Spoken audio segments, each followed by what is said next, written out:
Mu kibinja KCCA mulimu ttiimu nnya, Azam eya Uganda ne bannantamego ba South Sudan n'endala. Omutendesi wa ttiimu eno Sam Musimbo agamba ttiimu neetegefu okumegana ne ttiimu bwe bali mu kibinja newankubadde yatandise leeta okutendekebwa.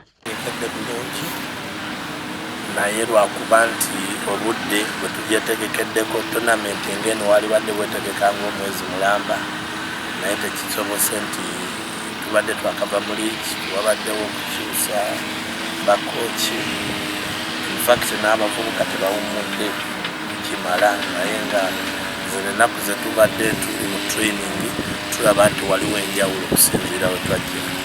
Abakungu 5 n'abazannyi 2 be basuubirwa okugenda mu Ethiopia wabula amannya g'abazannyi gasirikiddwa olw'ensonga z'ekikugu. Abazannyi 30 naye okugenda tujja kutwiminga abazannyi between 18 wakati wa 18 n'abiri. KCCA yeetabye mu kikopo kino enfunda eziwerako nga n'omwaka oguwedde yakuba Rwanda era yakangula ekikopo kino omulundi gumu gwokka mu mwaka gwa 1978. Omutendesi Sam Musimbo agamba bwe kataligirya bakusitukira mu kikopo kino oba okukwata ekyokubiri. Olivia Nakate, WBS TV.